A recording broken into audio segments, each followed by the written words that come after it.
Mesdames et messieurs, bonjour et merci de prendre le rendez-vous de votre MAG. Portez-vous bien. Le 24 mars de chaque année, la communauté internationale célèbre la journée mondiale de lutte contre la tuberculose. Très présente en Afrique et en Asie du Sud, cette maladie est une infection pulmonaire qui touche 25% de la population mondiale.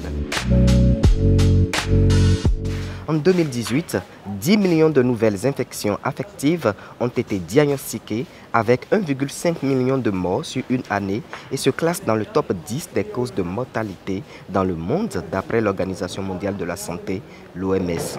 Notre équipe s'est rendue à Lazare, lieu où se traitent les infections pulmonaires, pour faire un état des lieux des progrès réalisés dans la riposte face à la tuberculose. Bonjour Dr Sefou Fadil Boris, je rappelle que vous êtes médecin au programme national contre la tuberculose. Bonjour monsieur le journaliste, c'est exact, je suis médecin généraliste exerçant au programme national contre la tuberculose, mais également au Centre national hospitalier de pneumophysiologie de Cotonou, CNHUPPC, plus connu sous le nom d'hôpital Lazare. Alors, la tuberculose se définit comme une maladie pulmonaire contagieuse qui se transmet par une bactérie, le bacille de Koch, une infection qui peut conduire à la mort. Quelles sont donc les deux formes de tuberculose que nous avons? Il faut dire que c'est une maladie qui affecte préférentiellement le poumon, mais qui peut également affecter toutes les parties du corps. Donc on parle de tuberculose pulmonaire pour la forme pulmonaire, mais également de tuberculose extra-pulmonaire pour toutes les autres formes. Maintenant, cette classification, elle n'est pas la seule. Il y a également la tuberculose dans laquelle on parvient à identifier le microbe de la tuberculose dans les crachats des malades qui toussent, où on identifie son ADN grâce à des techniques qu'on utilise pour faire le diagnostic.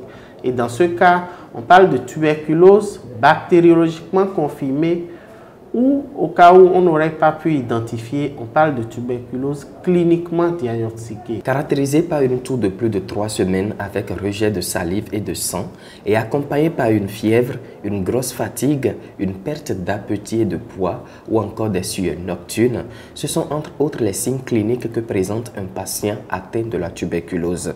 Peut-on noter d'autres symptômes? Effectivement, monsieur le journaliste, vous avez su bien le dire. Dans notre jargon, nous parlons essentiellement d'altération de l'état général et nous y mettons une asthénie, c'est-à-dire une fatigue très intense, une anorexie, c'est-à-dire un manque d'appétit. Le sujet tuberculeux n'a pas du tout l'appétit, même quand il y a la nourriture, il n'a pas envie de manger. Et il y a un amaigrissement. Le sujet tuberculeux, il perd beaucoup de poids. Nous caractérisons même les tuberculeux en disant que c'est un sujet dont le pantalon flotte sur les fesses. Tellement il a perdu du poids que son pantalon ne tient plus, ça tombe. Ajouté à ça, il y a une fièvre nocturne surtout.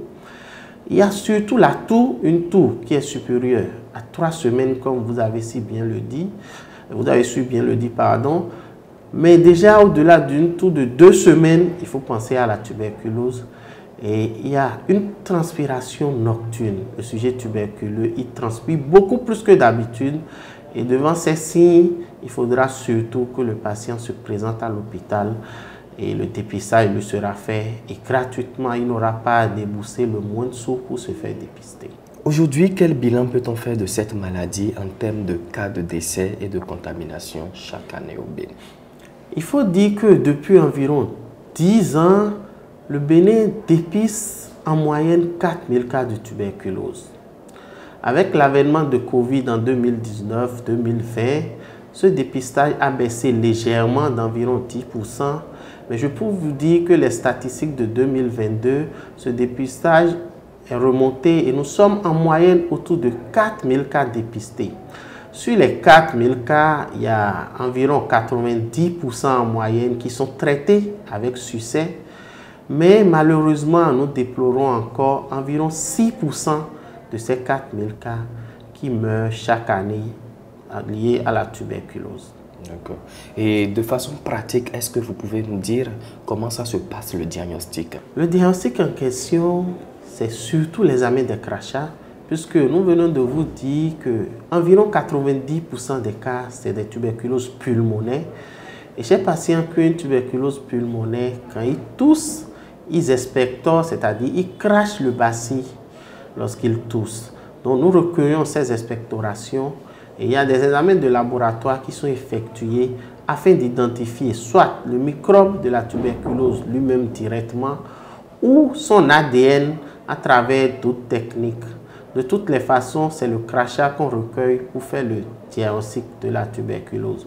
Cependant, pour les 10% de cas qui sont des formes extra-pulmonaires ou bien même certaines formes rares de tuberculose pulmonaire, nous aurons besoin de nous aider de la radiographie du poumon, mais également de certains bilans biologiques pour poser ce diagnostic.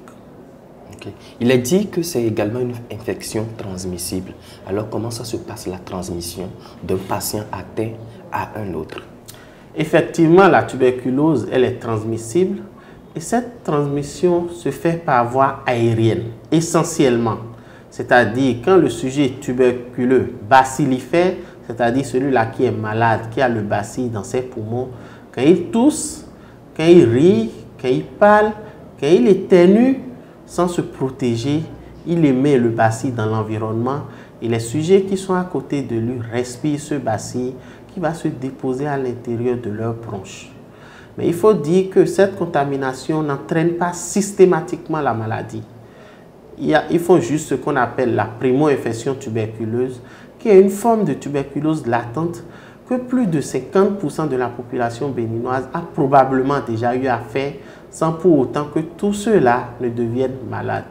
Pour faire la maladie, il y a d'autres facteurs qui rentrent en ligne de compte, qui justifient le passage de l'infection latente à la maladie. Alors, quels sont donc ces facteurs? Il faut dire que lorsque nous faisons l'infection tuberculeuse latente, il y a ce que nous appelons les facteurs de risque qui exposent à faire la maladie tuberculeuse même. Le premier facteur, c'est surtout l'infection à VIH. Les personnes vivant avec le VIH sont très exposées. Lorsqu'ils rentrent en contact avec le bacille, ils font beaucoup de tuberculose maladie. Nous avons également l'âge qui est un facteur, notamment les enfants de moins de 5 ans qui n'ont pas encore une bonne immunité et les personnes âgées au-delà de 60 ans chez qui l'immunité aussi baisse avec l'âge. En dehors de ça, il y a tout type de stress, tout type de faiblesse qui va créer une baisse d'immunité au niveau de l'organisme. Mais il y a également certaines maladies, notamment le diabète, le cancer, et aussi certains facteurs liés à l'environnement socio-économique, c'est-à-dire la grande pauvreté, la fragilité, la promiscuité, et également la malnutrition, quelqu'un qui ne s'alimente pas très bien. Un facteur important qu'il faut souligner également, c'est le tabagisme ou bien l'utilisation des drogues dures qui favorisent la survenue de la maladie tuberculeuse. Alors, docteur, vous venez d'énumérer les facteurs de risque.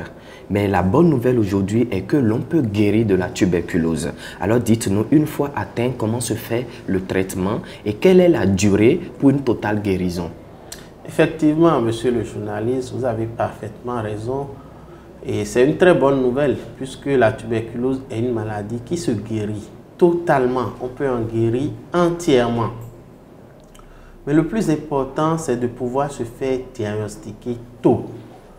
Et pourquoi se faire diagnostiquer tôt? Parce que lorsqu'on se fait diagnostiquer tard, on peut guérir, mais on guérira en gardant des séquelles que le patient traînera à vie. Alors que le sujet qui est dépisté tôt, il va guérir sans séquelles, comme s'il n'avait jamais fait la maladie. Et que faut-il faire pour en guérir? Le traitement, c'est un traitement qui dure 6 mois. 6 mois généralement pour la majorité des formes de tuberculose pharmacosensibles, c'est-à-dire les tuberculoses dont les bacilles sont sensibles aux antituberculeux qu'on rencontre, qu'on utilise le plus souvent. Et ces 6 mois de traitement, c'est 2 mois de phase intensive, c'est-à-dire pendant les 2 mois, le malade doit boire le médicament tous les matins devant l'agent de santé. Et après ces 2 mois, on lui remet le médicament qu'il prend à la maison, mais avec des rendez-vous pour pouvoir voir comment ça évolue, comment ça se passe son traitement. Et surtout, il y a des contrôles qu'on fait tout au long du traitement. Et à la fin du 6e mois, quand on fait un contrôle sur les crachats, on se rend compte qu'il y a plus de microbes dans ces crachats et là, on déclare ce patient guéri. Il faut noter que ce traitement, il est gratuit sur toute l'étendue du territoire et que le gouvernement béninois, avec l'appui du Fonds mondial, a pu disponibiliser ce traitement et tout patient tuberculeux est traité gratuitement sans débourser le moindre sou. Maintenant, il faut nuancer parce que si au cours de la tuberculose, il y a d'autres complications, là, le sujet aura dépensé un peu pour prendre en charge ces complications. Mais retenez que le traitement de la tuberculose en lui-même, il est gratuit. Combien de centres de prise en charge dénombre-t-on au Bénin? Actuellement, sur toute l'étendue du territoire, nous avons 89 centres de diagnostic et traitement de tuberculose qui sont répartis dans tous les départements. Et nous sommes présents dans 16 communes sur 77. C'est dire que la prise en charge de la tuberculose, elle est accessible partout où nous sommes au Bénin, de Cotonou à Malanville, partout, toutes les villes, il y a forcément un centre de diagnostic et de traitement de la tuberculose. Donc, le mot de fin, c'est surtout un mot d'espoir. L'espoir que nous pouvons venir à bout de cette pandémie qu'est la tuberculose à l'horizon 2030. Le traitement existe, il est gratuit. Les moyens de dépistage existent, ils sont gratuits. Nous exhortons juste la population que nous allons continuer à sensibiliser à venir massivement se faire dépister dans les centres de diagnostic et de traitement de la tuberculose qui existent sur toute l'étendue du territoire. Dès qu'un sujet fait une tour de plus de 2 semaines, il faut se rendre au centre de santé, se faire dépister. Et nous sommes certains qu'avec le dépistage précoce et le traitement énergétique des formes de tuberculose, nous pourrons un jour atteindre cet objectif qui est de finir définitivement avec la tuberculose.